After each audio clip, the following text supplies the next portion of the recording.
इमाम गज़ाली रहमतुल्लाहि ताला ने फरमाया कि इंसान कुत्ते दे कोलों उन्दियां 5 खसलतां जिहड़ियां ने वो अगर सीख ले तो इंसान दुनिया दे उत्ते अपने रब दा वफादार बंदा बन जाएगा।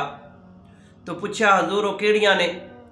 तो आपने पहले नंबर ते फरमाया कि कुत्ता भुखा रह के अपने मालक दा दर नहीं छड्डदा, अपने मालक दे दर दे उत्ते बैठा रहिंदा है।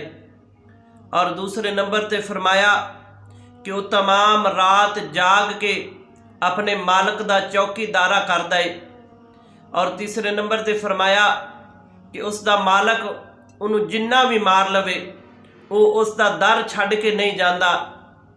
और चौथे नंबर ते फरमाया कि उस कुत्ते का कोई मकान नहीं। और पंजवें नंबर ते फरमाया कि उस कुत्ते ने कोई माल जमा नहीं किया।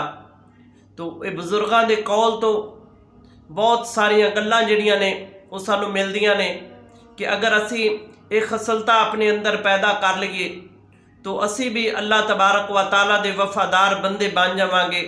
अगर इंसान नू दुनिया दे उत्ते किसी तरह कोई भुख आ जाए तो इंसान ना शुक्री ना करे, अल्लाह तबारक व ताला दा गिला ना करे, बल्कि अल्लाह तबारक व ताला दी बारगाह दे अंदर शुक्रगुजार बंदा बन जाए।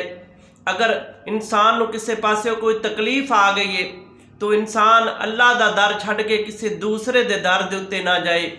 और फिर फरमाया कि इंसान जिहड़ा दुनिया दा माल जमा करदा है ये माल जिहड़ा इंसान दे वास्ते अच्छा नहीं।